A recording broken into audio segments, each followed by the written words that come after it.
ഇതാണ് boom barrier. ഇവിടെ നമ്മളതിൻ്റെ മേളിൽ ഫിറ്റ് ചെയ്തിരിക്കുന്നതാണ് അതിൻ്റെ UHF റീഡർ. എക്സിറ്റിനും എൻട്രിക്കുമാണ് 2 ഡിവൈസ്. നമ്മൾ റിമോട്ട് വെച്ച് മാനുവലി സ്വിച്ച് വെച്ച് നമുക്കിത് കൺട്രോൾ ചെയ്യാൻ പറ്റും. ഇതാണ് അതിൻ്റെ remote. Up, down, stop, down ചെയ്യാം.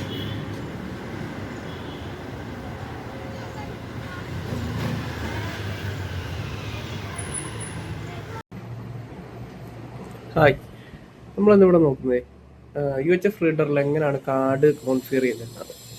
അതായത് ഇതാണ് കാർഡ്, UHF കാർഡാണത്. അപ്പോൾ നമ്മളിത് വണ്ടിയിൽ ഒട്ടിക്കുന്നതാണ്. അപ്പോൾ ഇത് എങ്ങനെയാണ് നമ്മൾ സോഫ്റ്റ്വെയറിലേക്ക് ആഡ് ചെയ്യുന്നതെന്ന് നോക്കാം. നമ്മളിവിടെ യൂസ് ചെയ്യുന്ന സെറ്റ് ഡിവൈസും സോഫ്റ്റ്വെയറാണ്. അപ്പോൾ ആദ്യം തന്നെ നമുക്കിതിനകത്ത് ആക്സസ് കൺട്രോൾ എന്ന ഓപ്ഷന് ലൈവ് മോണിറ്ററിങ്ങിൽ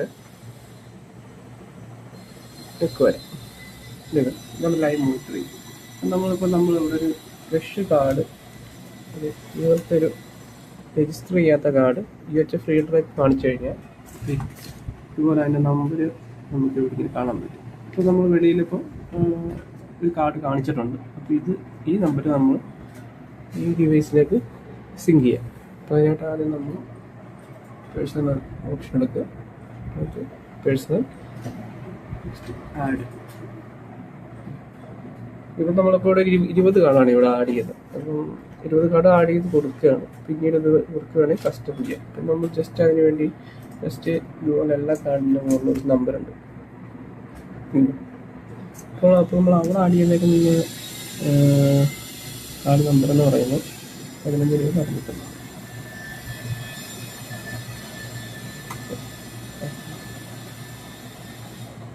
ഓക്കെ, ജസ്റ്റ് ഡിപ്പാർട്ട്മെൻറ്റ് കൊടുക്കും. അടുത്ത കാർഡ് നമ്പർ അടിച്ചു കൊടുക്കും. 10 87 36 നമ്മൾ UHF റീഡറിൽ കാണിക്കുമ്പോൾ അത് റിസീവ് ചെയ്യുന്ന നമ്പറാണ്. ഓക്കെ, അത് നമുക്ക് ഔട്ട് ചെയ്ത് ഫുൾ ചെയ്യാം. അടുത്ത് ആക്സസ് ലെവൽ 2 മാർക്ക് ചെയ്ത് കൊടുക്കുക. ആരോ ക്ലിക്ക് ചെയ്യുക. Save and continue. അപ്പോൾ അതിവിടെ ഒരു പോക്കറ്റ് വരും.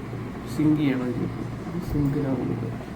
അപ്പോൾ നമ്മുടെ കാർഡ് ഡിവൈസും സോഫ്റ്റ്വെയറുമായിട്ട് സിങ്ക് ആവുന്നതാണ് പ്രോസസ്സ് നടന്നുകൊണ്ടിരിക്കുന്നത്. ഓക്കെ, അത് ഓക്കെ ആയിട്ടുണ്ട്, സിങ്ക് ആയിട്ടുണ്ട്. അതാണ് ഇതിൻ്റെ പ്രോസസ്സ്. ഇനി നമുക്കിതിൻ്റെ വർക്കിംഗ് എങ്ങനെയാണെന്നുള്ളത് കാണാം.